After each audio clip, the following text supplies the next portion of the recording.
morning. In practicing our social distancing here with this huge crowd that we have, I'd like to ask everyone to rise and join me in the Pledge of Allegiance. I pledge allegiance to the flag of the United States of America and to the republic for which it stands, one nation, under God, indivisible, with liberty and justice for all.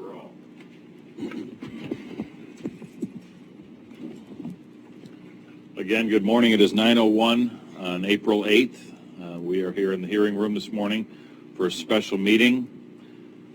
Call this meeting to order. Do we have any amendments to the agenda?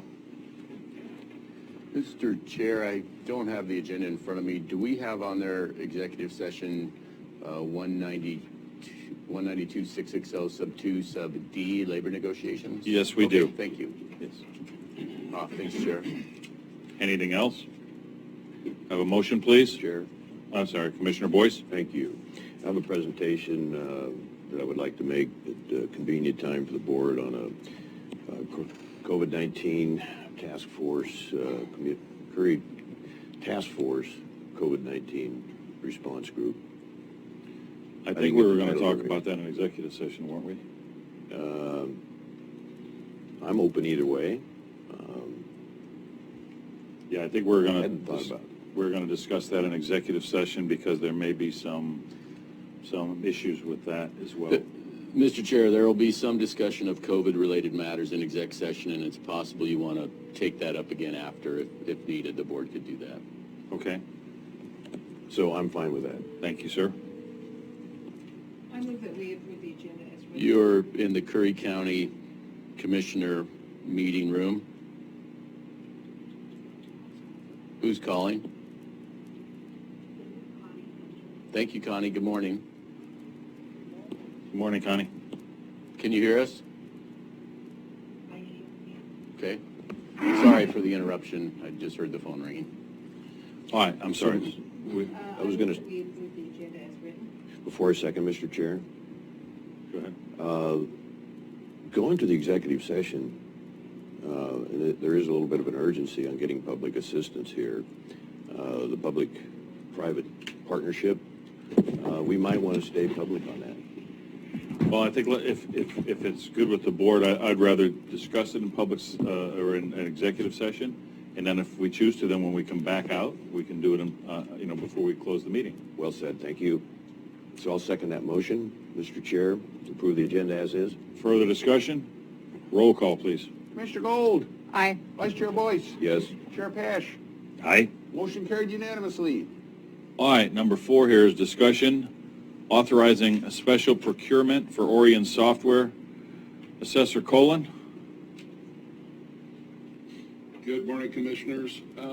Today you've got before you my explanation and then an order to allow for a special procurement of assessment and tax software. It's Orion software, and we had brought this before the Budget Committee this year, well, in 2019 for this year's Budget Committee, and it was approved.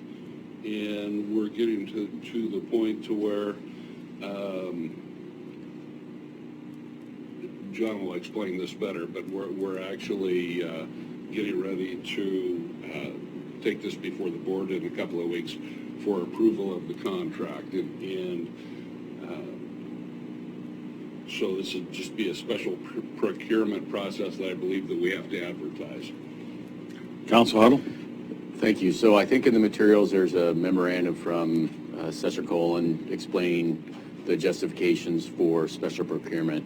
I think what the board and most of the public is familiar with public purchasing and spending of money and contracting is you do either competitive sealed bid or competitive sealed proposals.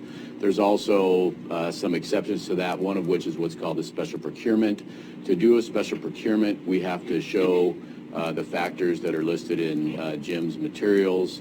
There would be no adverse impact to competitive solicitation, and that there would be likely cost savings or other efficiencies for local government. So Jim's outlined those, but before we finalize, so we are not authorizing the purchase today.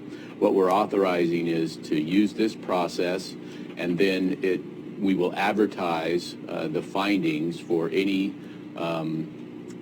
to comment on or oppose, and then it'll come back to the board for the decision to agree to the contract with Orion.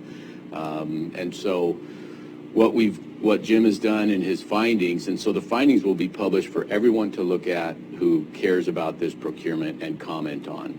And then at the end of, and we'll notice a public hearing to take comments on that for 2 weeks from now after we do the statutory required advertising, and then the board will have the decision whether to enter the contract or not. So the idea behind this is we're not preparing a bid packet and mailing it out and taking all that time that it takes, to prepare the bid and get the bids and evaluate the bids. Jim's looked at these contracts. He's looked at it, I think there's roughly 2 companies who do this, and Jim will actually send our proposal to the company that we are not proposing to award it to, so they have fair notice. So really, we're taking all the steps we can to ensure that there's fairness in the procurement process, and then anyone who cares will have a chance to talk about it to the board if they oppose it. So really, all we're doing is kicking off that process. The real meat and potatoes will be at the next meeting when there's the public hearing to see if anybody has any opposition to the proposal. Jim, is that anything else you want to add about it? And I don't think there is. And then Jim will present at the next meeting the benefits of this contract for everyone who's there. Okay. Do we have a motion? So moved, Mr. Chair. I'll second that. Further discussion? Roll, please. Commissioner Gold, Aye. Vice Chair Boyce, Yes, Chair Pash. Aye. Motion carried unanimously. that was an action item, right? Yes. 4B, continuing of OTET Oregon Teamster Employees Trust Employee Benefits during the COVID-19.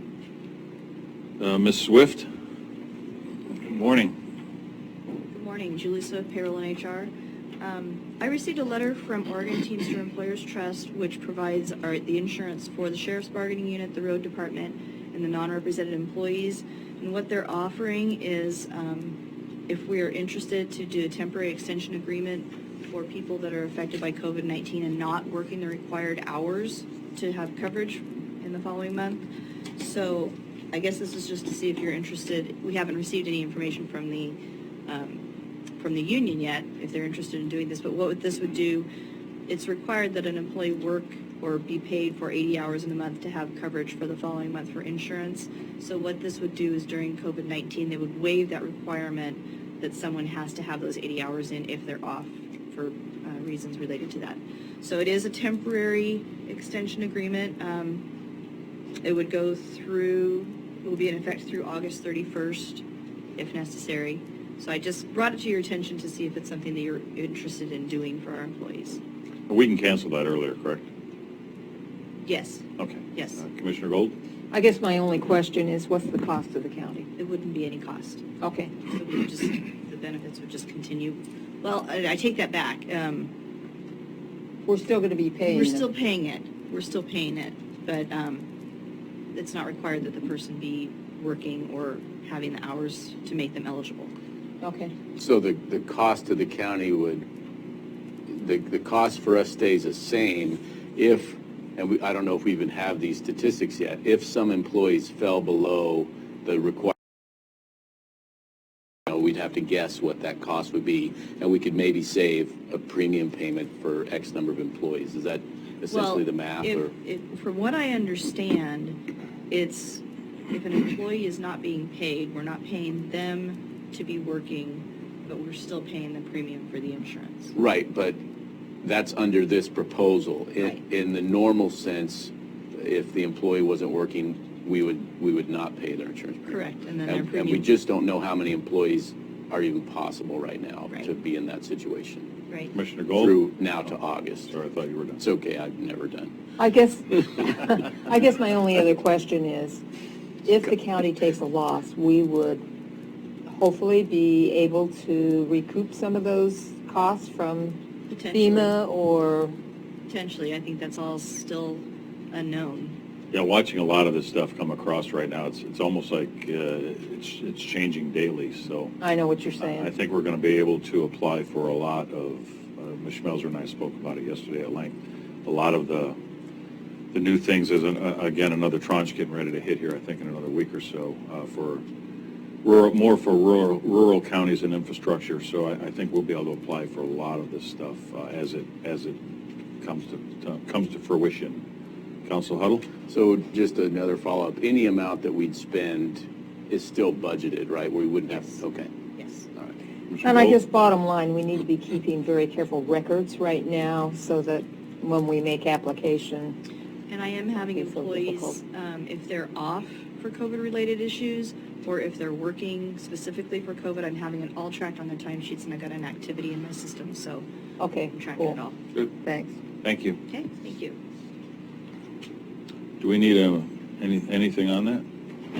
I think it would be a motion to direct staff to prepare the MOU or the agreement extension. I so move. Do I have a second? Second, Mr. Chair. Further discussion? Roll, please. Commissioner Gold, Aye. Vice Chair Boyce, Aye. Chair Pash, Aye. motion carried unanimously. JJ. 4C, rejecting an essential air service carrier at the Crescent City Airport. Commissioner Gold? After going to a meeting with the airport board, they were looking at two proposals for airlines, one of which is the airline Contour, which is there currently, and they're giving good service. So what they're doing is trying to encourage the airport authority to continue this contract. So I wrote a letter to that effect, and I'm in hopes that the commissioners will sign that to support this. That's all FEMA funded, or not FEMA funded, that's all government funded on a... Yes, it is. Okay. They're subsidizing all of that, but they're trying to bring a second airline in there, now from what I understood, to This compete? boutique or whatever, but the thing is, there's fewer seats, they're not as reliable, on and on and on. So are they just looking to have one airline there and move the Contour out, or have two competing No, airlines? have Contour. They just want one. Right, okay. They really can't handle more at this point, because Yeah, they're, but I honestly, I've tried to fly out of there a few times, and it's difficult to get a seat on one of the planes, so I was just wondering if they could maybe increase, oh, they've well, looked at increasing their schedule. actually, they're working on that, plus working on getting a flight out up north rather than just south to Sacramento. That'd be great. So, Commissioner Boyce? So our data is good that the 2 years they've been there, they've been effective and growing and doing well. It's a great thing for Curry County. So you're confirming that too. Thank you. I don't know if anybody's been to their new airport, but it's a beautiful facility now. I was fortunate enough Terminal. to be invited to the opening of it, and it's a really beautiful facility. Yeah, Beautiful facility. compared to what they had. Yeah. So do we have a motion? Also move that we approve this letter to go out. Second, Mr. Chair. Further discussion? Roll, please. Commissioner Gold, Aye. Vice Chair Boyce, Aye. Chair Pash, Aye. we're flying out of Crescent City. Motion carried unanimously. All Or right. flying Contour out of Crescent City. With nothing further, we are going to enter into executive session to discuss 1926602D, deliberations with persons designated by the governing body to carry out labor negotiations, 1926602F, to consider information or records that are exempt by law from public inspection, 1926602H, to consult with counsel concerning the legal rights and duties of a public body with regard to current litigation or litigation likely to be filed. After we finish with our executive session, we will come out and resume this meeting, but at this time, this meeting is in recess.